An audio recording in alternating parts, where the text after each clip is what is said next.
안녕하세요. 이번 시간에는 여러분들이 만든 회원정보 관리 프로그램을 실행시켜서 데이터도 넣어보고 구현한 기능들이 제대로 동작하는지 확인해보는 시간을 갖도록 하겠습니다. 우선 회원정보 관리 프로그램을 실행시키기 위해서는 데이터를 저장 및 관리해주는 데이터베이스를 만들어주어야 합니다.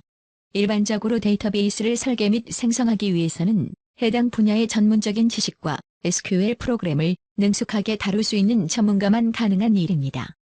그러나 여러분은 이 스마트 메이커를 통해 디자인한 프로그램을 인공지능 저작 엔진이 분석해서 최적의 데이터베이스 설계 작업을 자동화해줍니다.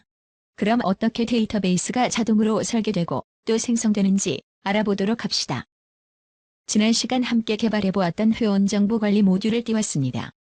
이 프로그램에 실제 여러분들이 데이터를 넣어보고 이벤트 기능 버튼들을 작동시키는 방법에 대해서 알아보도록 하겠습니다. 우선 이 모듈을 실제로 실행시키기 위해서는 이 프로그램에서 처리한 데이터들을 저장 및 관리할 수 있는 데이터베이스 테이블을 만들어줘야 합니다. 그러기 위해 우선 첫 번째 단계는 저작 도구 상단의 파일 메뉴의 서버 접속을 선택합니다. 그럼 로그인 형태의 접속창이 뜨게 되고 비밀번호는 초기 암호가 1로 지정되어 있습니다. 물론 사용자가 변경을 할 수 있습니다. 접속이 되면 우측 하단의 아이콘이 초록색으로 변경된 것을 보실 수 있습니다. 만약 서버를 절단하고자 할 때는 아이콘을 더블 클릭하면 됩니다. 그럼 데이터베이스 테이블을 만들기 전에 현재 상태에서 이 저작 도구 좌측 상단에 있는 실행 모드 전환 버튼을 눌러 회원정보관리 프로그램을 작동해 봅시다. 그러면 지금 화면에서 보시는 것과 같이 에러 메시지가 뜨게 됩니다. 이 에러는 실제 데이터 테이블이 없기 때문에 나타나는 것입니다. 이제 이 에러를 제거하기 위해서 우리가 함께 필요한 데이터 테이블을 만들어 봅시다. 다시 실행 버튼을 눌러서 편집 모드로 전환해 보겠습니다. 임의로 직장명에 해당하는 입력란을 선택하여 마우스 오른쪽을 클릭하고 데이터 속성을 선택해 보겠습니다. 그럼 테이블명과 필드명이 공란인 것을 확인할 수 있습니다. 그럼 저작 도구에서 F5 키를 한 번만 눌러주면 스마트 메이커 빌더에 내장된 인공지능 저작 엔진이 앞서 여러분들이 디자인했던 프로그램 화면을 분석하여 DB 테이블 설계에 필요한 정보를 자동 추출합니다. 그리고 이번에는 F10 키를 눌러주어 자세히 버튼을 선택해 보겠습니다.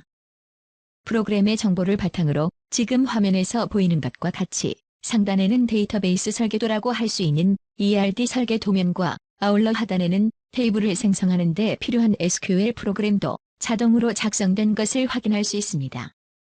여기서 우리가 확인해 볼 것은 이렇게 만들어진 테이블에 앞서 우리가 만든 프로그램 화면에 디자인해 둔 데이터 항목들이 모두 잘 구성되어 있는지 확인만 해주면 됩니다.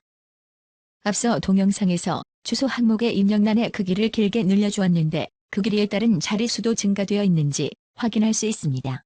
모든 내용을 확인한 후 적용 버튼을 클릭해주면 지정된 해당 데이터 테이블이 순식간에 자동으로 만들어진 것을 확인할 수 있습니다. 그러면 여기서 다시 회원정보관리 프로그램 화면으로 돌아가 회원의 성명이나 직장명 등과 같은 데이터 입력란의 데이터 속성 창을 열어보도록 하겠습니다. 단축키를 사용하여 데이터베이스를 생성하기 전에는 공란이었는데 이처럼 모든 데이터 입력란에 데이터베이스의 테이블 명칭과 필드 명칭이 자동으로 설정된 것을 확인할 수 있습니다. 이어서 프로그램 화면 하단에 앞서 구현했던 저장 버튼으로 마우스를 옮겨서 우클릭하고 실행 지리문 메뉴를 선택해 봅시다.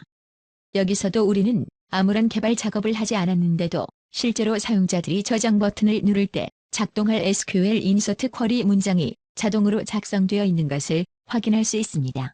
그러면 조금 전까지 실행 모드 전환 버튼을 눌러 실행 모드로 전환했을 때 테이블을 만들어주지 않아 에러가 발생했습니다. 이제 다시 실행 모드로 전환해 봅시다. 그럼 회원 번호가 1번으로 표시가 되고 입력을 할 수 있는 첫 번째 문서 화면을 보실 수 있습니다.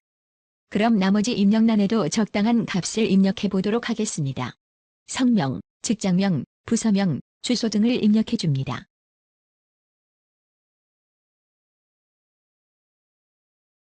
그 다음에 가입일자 입력란은 우리가 스마트폰에서 흔히 볼 수 있었던 데이트 피커가 나타나고 해당 날짜를 선택하여 입력할 수 있습니다. 직접 입력하고 싶다면 해당 날짜를 클릭하고 입력을 해주면 됩니다. 날짜 입력이 완료되어 버튼을 누르면 해당 날짜가 변경된 것을 확인할 수 있습니다.